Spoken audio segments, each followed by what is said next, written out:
챕터 2 몸부림의 삶 2절 산기도 때 받은 묵시 박치기 왕 제1편 세상을 피해서 살려고 조용한 산속으로 들어가.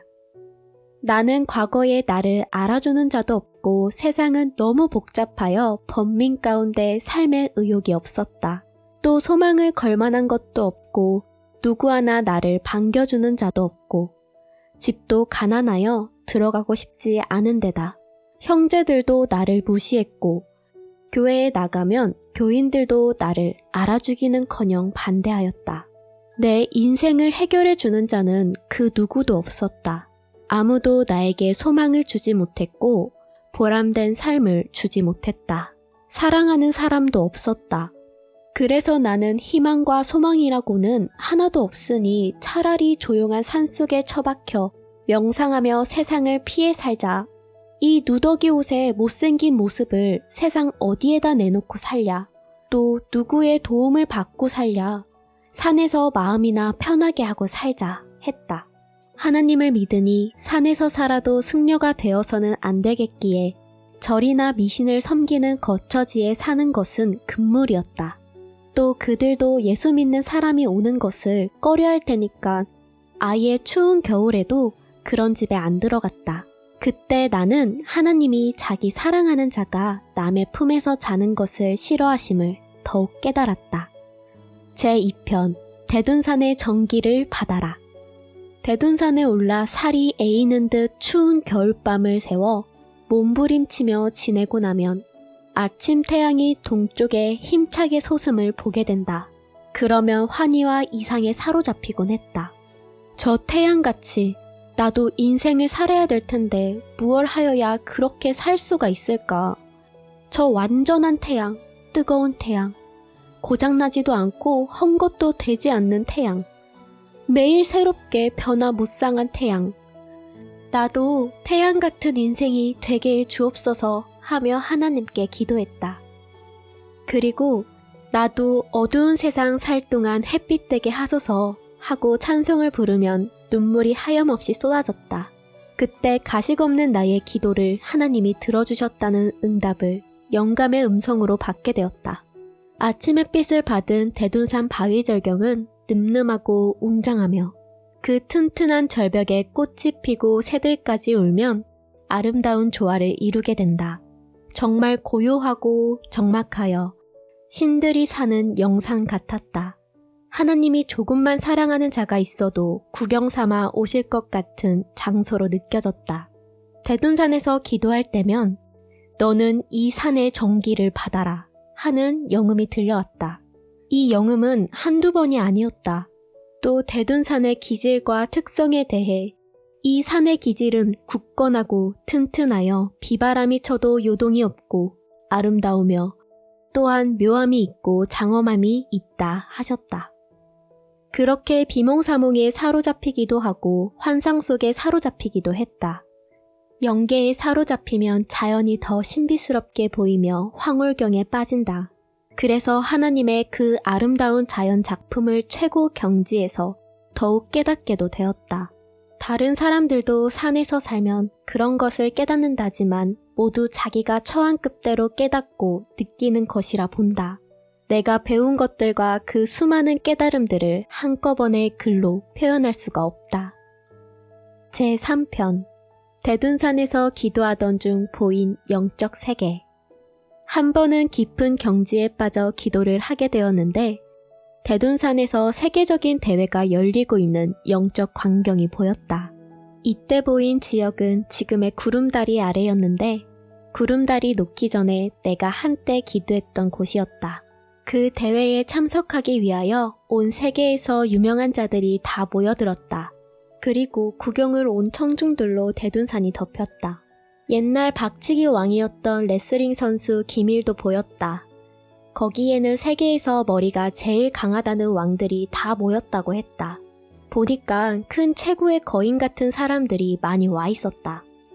무슨 대회가 있느냐고 그들에게 물었더니 내가 나무지개를 짊어지고 있는 것을 보고서 이 산 밑에 사는 청년이냐? 하고 그들이 되물었다. 그렇다고 대답하였다. 그러자 세계의 박치기 왕을 뽑기 위해 대회를 하는데 최종에는 철판을 깨는 것으로 가름한다고 했다. 그 사람의 말을 듣고 보니 큰 합판만한 넓이에 아주 두꺼운 철판이 하나 보였다. 그 철판이 대회 무대 한가운데에 잘 놓여 있었다. 주위에는 신사숙녀 그리고 많은 이름 있는 사람들이 모여 있었고 그 중에는 동네에 아는 노인들도 와 있었다. 드디어 대회가 시작되었다. 각 나라에서 이 대회에 다 참가했는데 한 사람씩 이름을 부르면 큰 체구의 사람들이 차례로 나와서 이마로 철판을 꽝 들이받았다.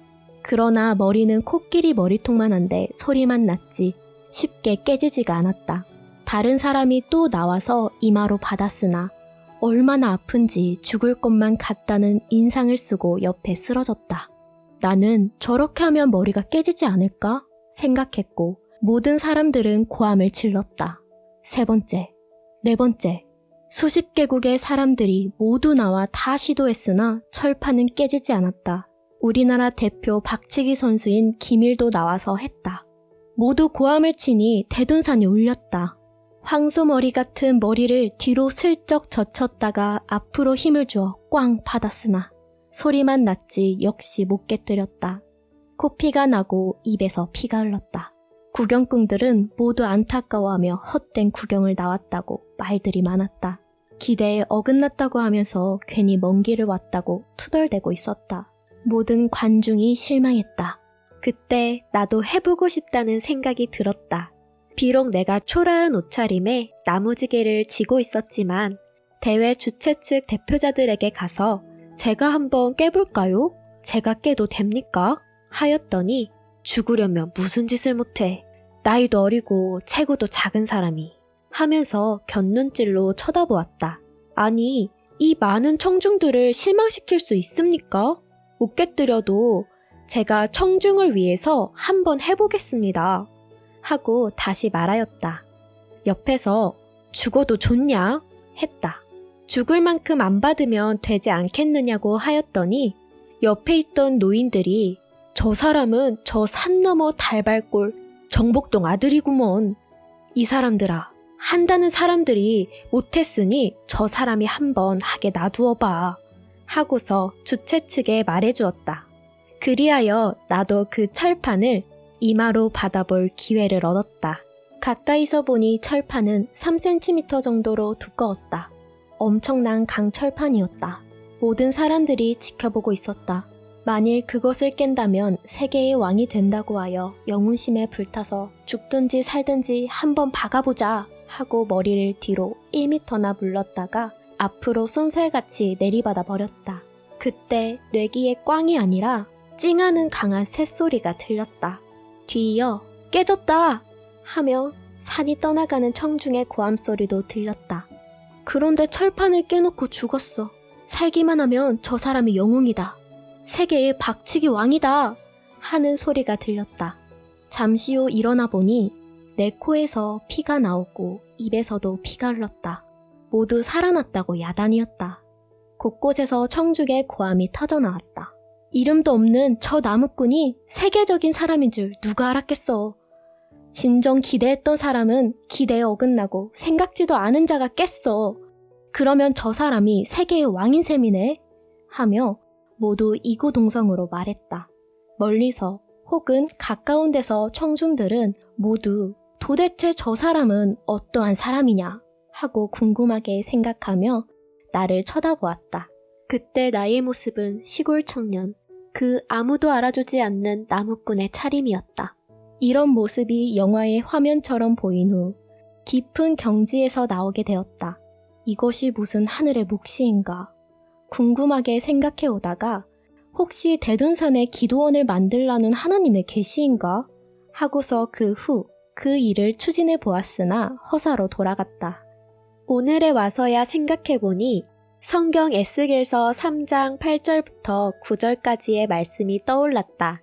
하나님이 나의 이 말을 절대적인 진리로 강하게 해준다는 말씀임을 깨닫게 되었고 결국 세계적인 말씀에 강한 머리가 되고야 말았다. 기대를 걸었던 자들은 기대에 어긋나고 전혀 기대를 걸지 않았던 보잘것없는 내가 하늘에 이 큰일을 하게 되니 옛 수도 생활 시절에 받은 하나님의 계시가 분명함을 더욱 깨닫게 된다. 그때 그것은 부인할 수 없는 하나님의 묵시였다.